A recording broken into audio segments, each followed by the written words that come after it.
E aí, pessoal, tudo bem? Estamos começando mais um Em Minas, um programa da TV Alterosa, realizado em parceria com o jornal Estado de Minas e com o Portal UAI. Hoje estamos recebendo com muita alegria, com muita satisfação, o prefeito eleito de Betim, Heron Guimarães. Obrigado, viu, por ter aceitado o nosso convite, estar aqui com a gente hoje. Obrigado pelo convite, Ben, estou à disposição. Lembrando que este programa, ele tem 2 blocos aqui na TV Alterosa e um terceiro bloco que a gente veicula exclusivamente no canal do YouTube do Portal UAI. Minha recomendação, quando estiver terminando ali o segundo bloco, você já acessa youtube.com/portaluai para continuar acompanhando essa entrevista que está começando agora. E amanhã você lê a íntegra dessa entrevista na edição impressa do jornal Estado de Minas.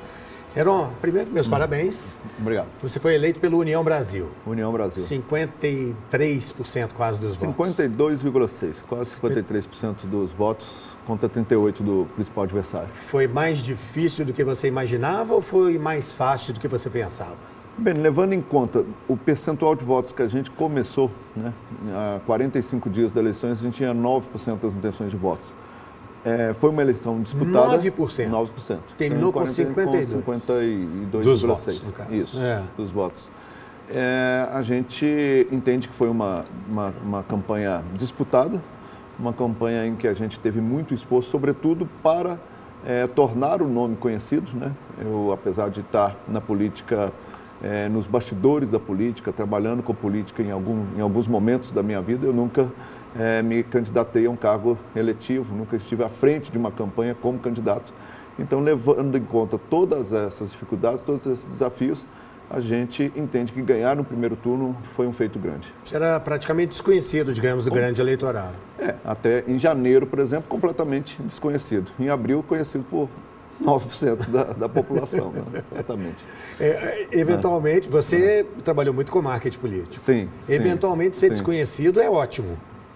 Porque tem suas vantagens. O político, quando é muito conhecido, ele pode ter uma rejeição sobretudo alta, essa eleição, a gente estava falando nos bastidores, que é uma eleição também que pesou muito a questão das rejeições. Então, eu era um candidato, né, que tinha rejeição baixíssima, né? Mas isso era uma peculiaridade da eleição de Betim. Era uma eleição de Betim que os 3 candidatos, que no final foram só 3 candidatos, tinham baixas rejeições porque também eram pouco conhecidos, né? Uma vez eu vi numa pesquisa falando que o candidato que tem 40% de rejeição, ele pode desistir porque, para explicar para as pessoas, o cara tem 40% de rejeição, ele tem que sair do 40%, chegar no 0% e começar a conquistar, né, uma... Bem, não tinha nenhuma perspectiva de ser candidato até outubro do ano passado, né? Até outubro do ano passado não existia a menor perspectiva de ser candidato. Eu sou jornalista de formação, estava exercendo não a minha profissão de jornalista, mas na minha área, né? E quando recebi o convite para poder voltar para a gestão pública e, a partir da gestão pública, engrenar numa eventual candidatura. Ainda era uma pré-candidatura, foi uma pré-candidatura até a oficialização, né? Já há 90 dias, né, do pleito eleitoral. E só a partir daí que a gente começou, de fato, a trabalhar o nome como candidato. Então, foi sim foi um desafio grande e que eu acho que foi um desafio gostoso de ser vencido, vamos falar assim. Você citou que é jornalista, você também é publicitário. Sou. Sua formação é comunicação social. Comunicação social. Né? A primeira formação é técnica agrícola, nada a ver, mas... Quase a mesma área. Quase a mesma área. Mas primeiro em publicidade, depois em jornalismo. E o que você percebe que você levou dessa sua experiência da área de comunicação para a campanha? Eu acho que foi, né, teve bom resultado. Que a área de comunicação, ela nos permite dialogar, né? Aprendemos a dialogar, aprendemos a bater, a abrir, né, o coração para outras ideias. Eu acho que isso foi um grande diferencial.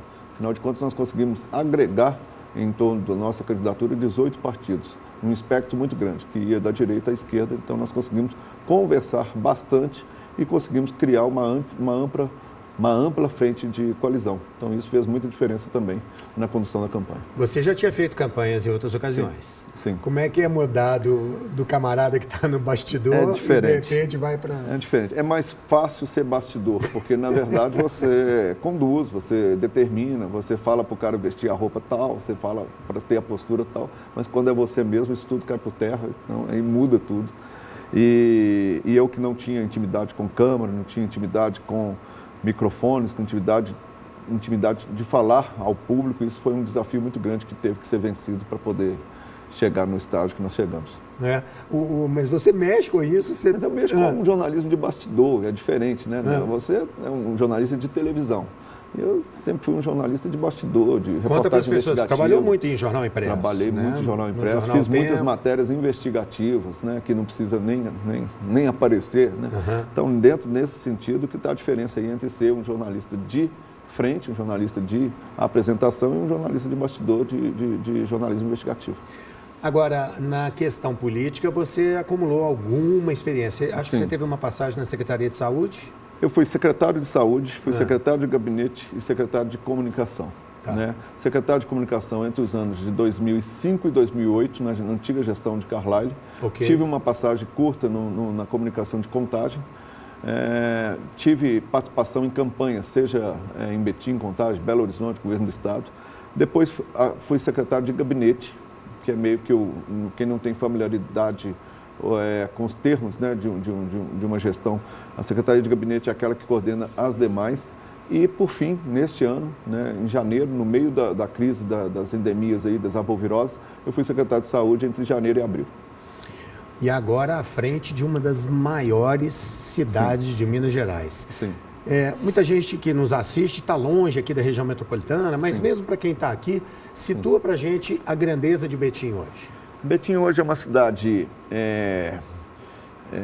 com 411 mil habitantes, de acordo com o IBGE, mas a gente entende que o IBGE está desatualizado, nós temos uma população maior que essa. É uma cidade hoje que realiza 15 mil atendimentos de saúde por dia. É uma cidade que possui 44 unidades básicas de saúde, 4 unidades de pronto atendimento, tem 4 hospitais, tem uma rede privada de hospitais também que não é pequena. Nós temos hoje 70 mil alunos em idade de escolar, 70 crianças e adolescentes em ensino em idade escolar, no fundamental. Nós temos mais de 70 escolas municipais, cerca de 60 creches, entre creches municipais e creches conveniadas. Então, é uma cidade muito grande, com uma arrecadação que beira os 3 bilhões de reais. Uma cidade que precisa muito ainda de cuidados voltados para a área de saúde, que precisa de uma atenção muito especial no transporte público coletivo, né, de passageiros. Uma cidade que precisa de uma reforma administrativa. Uma cidade que tem hoje 10 administrações regionais, cada uma com uma peculiaridade. É uma cidade que territorialmente é maior que Belo Horizonte.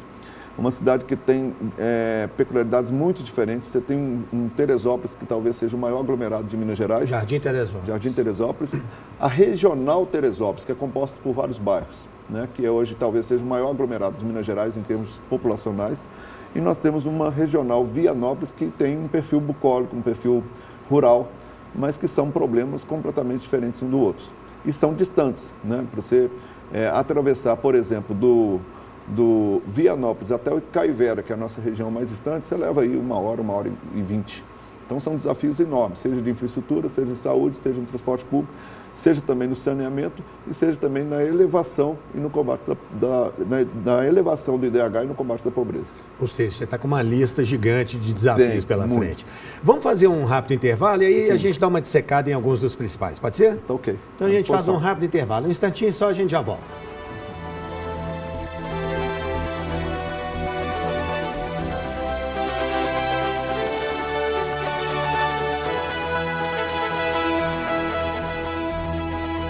E pessoal, estamos de volta hoje conversando com o prefeito eleito de Betim, Heron Guimarães. Heron, pesquisas mostram que a saúde é um dos principais problemas da cidade. Sim. Você até enumerou o número de as unidades de saúde e tudo, mas como é que você vai encarar esse desafio? O primeiro desafio nosso é... Betim evoluiu bastante do ponto de vista da infraestrutura. Hoje nós temos equipamentos. Obviamente tem algumas unidades básicas de saúde, que é o nosso grande gargalo, na verdade, que é o acolhimento, o primeiro acolhimento, que precisam ser reformadas, não precisam ser reconstruídas, mas do ponto de vista da infraestrutura, Betim está razoavelmente bem. Evoluiu bastante nesses últimos 7 anos e 10 meses. Nosso maior desafio é justamente a atenção básica, o primeiro acolhimento, e acabar com as filas.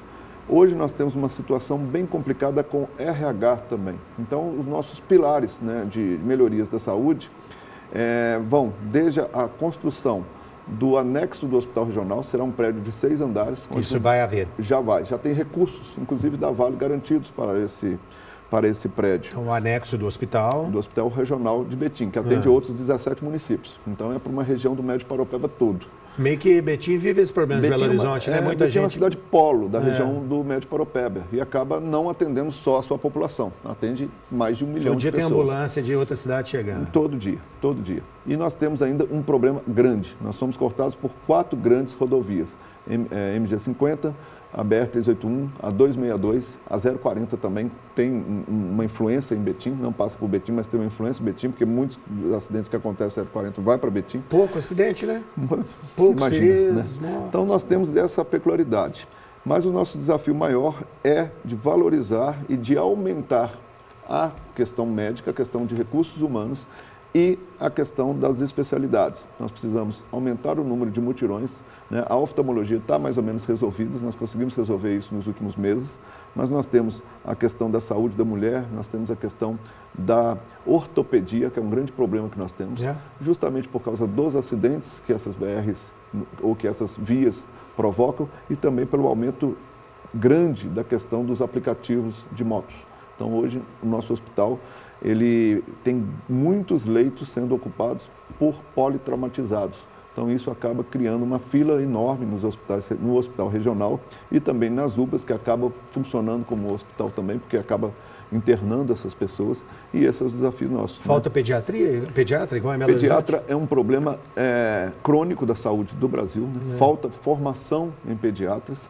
Mas esse é o desafio que a gente tem, sobretudo, mais para o meio do ano, quando vem as doenças respiratórias. Nós já estamos de olho nas arboviroses, né? Nosso Lira, como toda a região metropolitana, não está baixo. Então, nós podemos ter novamente crise de dengue, zika, chikungunya. Então, hoje, o nosso esforço é de criar uma estratégia que minimize a situação, o sofrimento da população, sobretudo com centros de hidratação.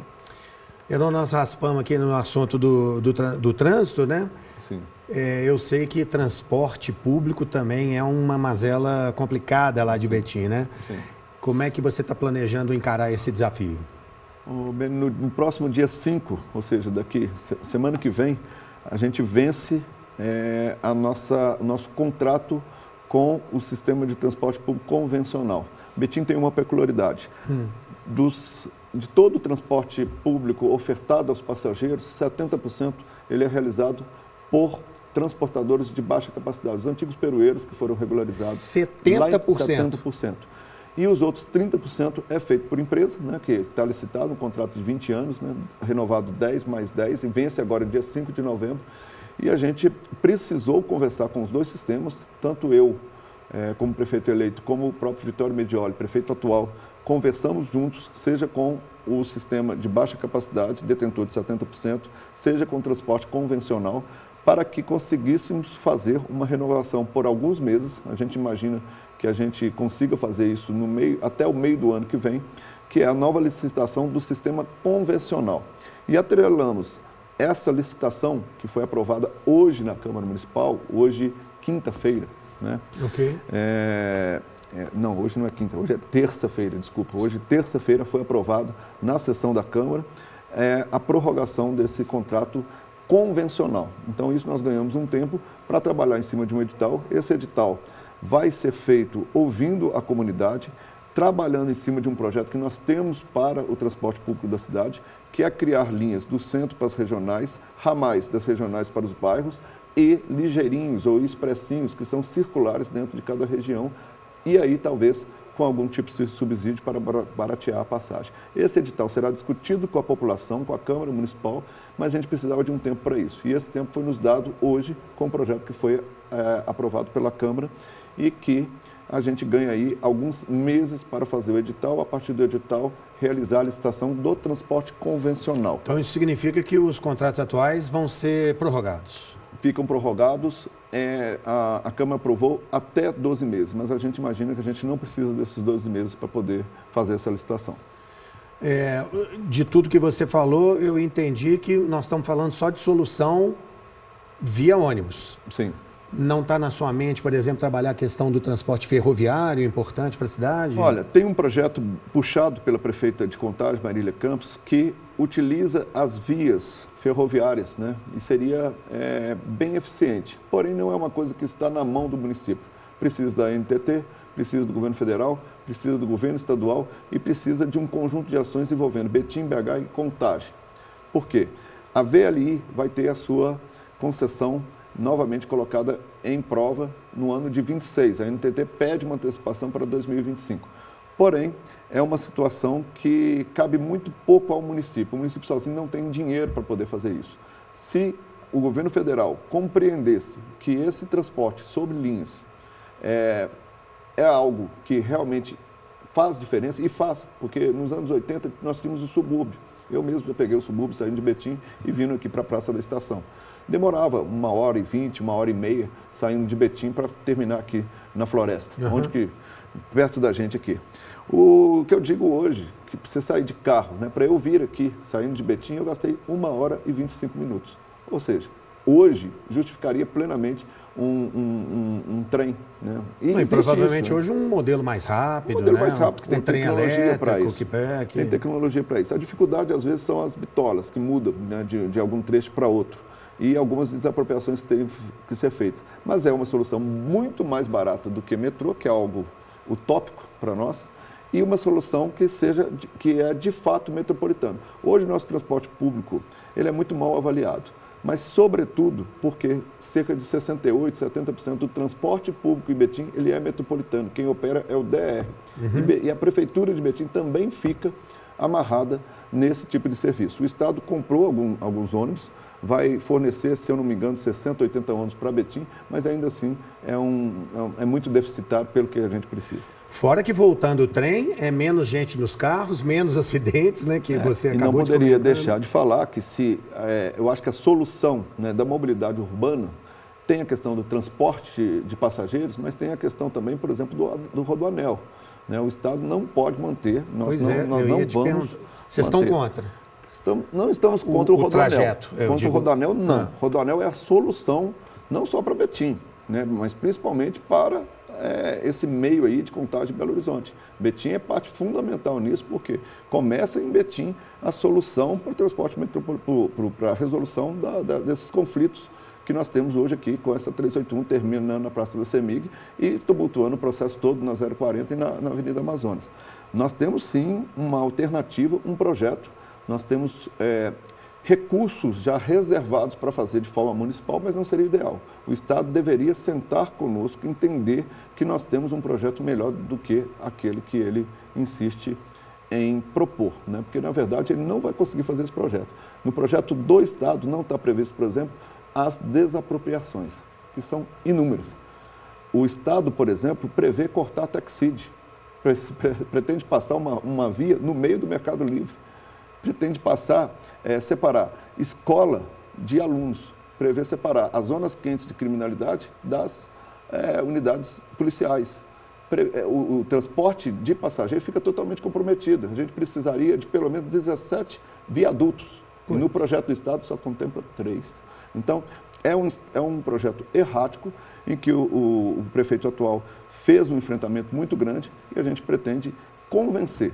Né? Diálogo é a melhor forma de resolver todas as questões, todos os conflitos. E se o Estado pegar para analisar o projeto que nós temos, certamente ele vai chegar à conclusão que nós estamos certos. E nisso vocês estão com o apoio da Marília também, Marília Campos de Contagem. Estamos, porque corta Betim e Contagem ao meio. Né? Betim e Contagem já são cortados ao meio pela 381. E isso já causa muito transtornos para a nossa cidade, sobretudo sobrecarrega o nosso sistema de saúde.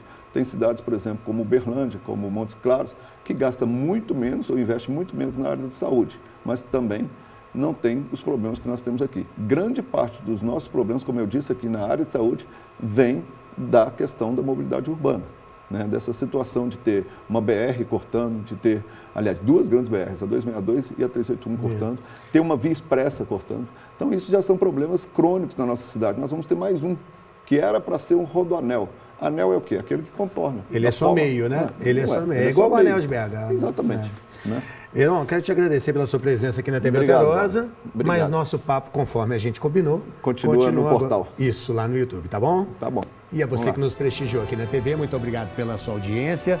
Acesse aí youtube.com/portaluai para continuar acompanhando esse papo ótimo aqui com o Heron, tá bom? Aqui na TV, nosso próximo compromisso é sábado que vem. Tchau.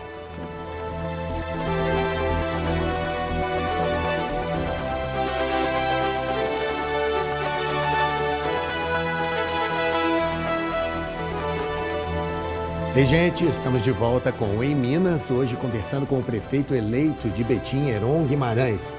Lembrando que a íntegra dessa entrevista você também lê na edição impressa de amanhã do jornal Estado de Minas. Heron, qual é a maior vocação de Betim, na sua opinião, e o que você pretende fazer para estimular ainda mais essa vocação? Olha, ainda é a indústria, né? Mas nós sabemos que é uma indústria disruptiva, nós estamos baseados na indústria automotiva, né? Nós temos a Stellantis hoje como a segunda maior geradora de impostos da cidade, a primeira é a Regap, é o refino de petróleo. Então, são as duas maiores geradores, as duas empresas que mais geram impostos na nossa cidade é a Stellantis e a Regap. Nós temos uma grande rede, né, de just-in-time da própria Stellantis, a antiga Fiat, e que isso compõe a nossa grande vocação, que é a vocação industrial. Mas Betim, nesses últimos anos, né, sobretudo com um investimento muito forte que Vitório fez na área de logística, começa a pensar em outras formas de diversificar a sua economia. Nós sabemos que em alguns países da Europa o motor a combustão já é proibido, né? Então, isso vai chegar em algum momento e nossa grande fábrica hoje está toda baseada em uma fábrica de motores a combustão. Isso vai, em algum momento, se modernizar, mudar, mas nós temos que pensar a cidade de uma maneira diferente. Não daqui 4 anos, quando a gente encerra o mandato, mas daqui 40. E, bem por isso, nós temos a perspectiva de inaugurar um aeroporto. Um aeroporto hoje, nós temos 27% das obras prontas. Esse aeroporto, ele tem uma importância muito significativa para a cidade, porque ele vai além de ser uma empresa. Ele é o que a gente chama de terceiro ciclo de desenvolvimento da cidade. No ano de 1968, chegou a Regap, que ainda é a nossa maior arrecadadora. Entre os anos 74 e 76, chegou a Fiat, hoje Stellantis. E a gente imagina que entre os anos de 2026 e 2027, chega o aeroporto, que é a transformação ou a diversificação completa da nossa economia baseada na logística e na indústria de alta tecnologia, seja a aeronaval, com esse pool aeroportuário que nós vamos ter, seja na questão do fortalecimento logístico, com um aeroporto que é por vocação de carga. Eu ia te perguntar, não é para passageiros? Em princípio, essencialmente para carga e voos charters, voos executivos, mas que pode perfeitamente, num futuro, de repente, ter aí as pontes aéreas, porque para quem mora na região oeste, para quem mora do Barreiro para direção sul e para quem mora em Betim, Contagem, ter Confins como única opção é um sacrifício. Se você tem um voo às 7 da manhã, você tem que sair de Betim às 4h30 da manhã. Então, é muito sacrificante para a população e para o desenvolvimento dessa região. Nós temos, Belo Horizonte está com o seu limite territorial já assoberbado. Os crescimentos ou é no eixo norte, mas principalmente no eixo de Betim. Nós temos muito espaço de crescimento. Nós temos o aeroporto, nós temos vias de acessos sendo construídas. Nós tivemos a chegada da Amazon, do Mercado Livre, da Shopee, que é um ramo logístico. Então, seguramente, a diversificação da nossa economia se baseia, sobretudo, na questão da logística. Esse aeroporto vai ser essencial. Essencial. Né, não só como empresa de desenvolvimento, geração de emprego, geração de riqueza, mas também como diversificação da economia. Eu queria te perguntar, a gente falou da Marília, mas e a sua relação com o prefeito de Belo Horizonte, com o Fuad? Assim, lembrando para as pessoas, né, Betim colado em Contagem, colado em Belo Horizonte, então esse relacionamento é fundamental de existir, né? Sim. Você tem um bom relacionamento com ele? Como é que... Primeiramente com a Marília. A Marília é uma pessoa que eu, particularmente, me dou muito bem com ela, apesar de sermos partidos de correntes ideológicas diferentes, né? Marília no PT, eu no União Brasil. Fuad também tem uma relação muito boa com ele. Participei juntamente com ele, né, nos momentos de organização da campanha do Calil para prefeito lá atrás. Ele também participava de coordenação junto comigo, então nós temos, de certa forma, alguma algum tipo de relacionamento que vai além das questões de alguma afinidade, políticas, de algum tipo de afinidade. E o vice dele é também do União Brasil, Álvaro Damião é do União Brasil, partido que eu faço parte. Então, nós temos tudo para poder fazer uma integração muito boa aqui na região metropolitana. Ainda cito Brumadinho, que fez uma renovação muito grande. Cito Ibirité. Gabriel Parreiras, você tem relacionamento com ele? Gabriel Parreiras, que foi uma surpresa, né, de certa forma, em Brumadinho, mas uma surpresa agradável. E a gente tem aí umas relações que a gente vai poder realmente sempre trabalhar a região metropolitana, você precisa de integração. Então, não dá para pensar Betim sem pensar nos limites com Contagem, não dá para pensar Contagem sem limites com Betim. Essa questão do Rodoanel impacta diretamente Belo Horizonte, impacta Contagem de forma letal, né? Impacta Betim de uma forma assustadora. A questão da própria renovação da concessão da VLI envolve os 3 municípios. Então, nós temos problemas de criminalidade que envolvem os 3 municípios. A mobilidade urbana envolve os 3 municípios. Precisamos estar fortes junto ao governo do estado para que a gente consiga coisas comuns. O Gabriel Parreiras e a Marília estiveram aqui no Em Minas também. Sim. E eu posso estar enganado, eu até queria saber a sua opinião sobre isso, mas a mim me parece que começa a despontar essa percepção dos prefeitos de deixar, e dos políticos em geral, né? Temos muitas exceções, mas enfim... de perceber que é preciso lidar com os problemas mais graves da população de uma maneira suprapartidária. A pressão popular está muito grande para resolver problemas que permanecem aí há décadas e não são resolvidos porque tem interesse político daqui e dali e tal. Você concorda com isso? Concordo plenamente, né? Eu fui eleito pela União, mas a minha base de apoio tem partidos que vão do espectro político da esquerda à direita. Acho que o radicalismo sofreu um baque muito grande nessas eleições. O radicalismo, ele tem lá o seu público, né, às vezes de 30% a 40 e poucos %, mas não é bem alto. É bem alto, mas não é majoritário. Isso ficou muito claro no resultado das eleições deste ano. E aqui, na região metropolitana, eu acho que nós estamos com um momento muito propício para a conversa, para o diálogo, e para as soluções dos problemas que nós temos em comum. Nós vivemos numa região metropolitana, né? Certamente, muita gente de Belo Horizonte mora aqui, trabalha nas empresas de Betim, muita gente, moradores de Betim, precisa de ir para Contagem. Eu mesmo fiz esse trajeto muitos anos da minha vida, 28 anos da minha vida foi saindo de Betim, vindo para Contagem, vindo para Belo Horizonte. Então, eu sei muito bem o que é viver numa cidade pendular, como é Betim, como é Contagem, e os problemas que Belo Horizonte tem e que precisa de Betim, que precisa de Contagem. Então, Fuad, Marília, seja Gabriel, seja também os outros prefeitos que compõem essas 10 principais cidades aqui da região metropolitana, eu acho que vai ter aí bons consensos em torno das necessidades que nós temos aqui. O Heron, como é que você vai fazer para abrigar 18 partidos na sua administração? É uma pergunta que é comum nas entrevistas, mas que eu digo o seguinte, né? Todas as conversas que eu tive não ficaram atreladas à secretaria A, B, C e D. Nós vamos, sim, né, ter a participação. Eu acho que o lado social tem a perspectiva de ter a participação de partidos mais do espectro mais à esquerda. Nós temos os partidos com afinidade mais da parte econômica com o espectro da direita e da centro-direita. Eu acho que tem espaço, sim. Nós hoje devemos fazer uma reforma administrativa, devemos trabalhar com 20, 22 secretarias. Não quer dizer que nós vamos leiloar secretarias, mas estamos abertos, sim, a sugestões e acho que podemos compor bons quadros, e os partidos têm bons quadros para que a gente faça um governo de coalizão. E a sua relação com o governador Romeu Zema? Você já tem algum relacionamento com ele? Ele, dentro dessa perspectiva que você está traçando, eu vejo assim a necessidade de um relacionamento excepcional com o governo do estado para ajudar na solução desses problemas. O Romeu Zema esteve na minha campanha, inclusive. Ele participou de pelo menos um ato da campanha.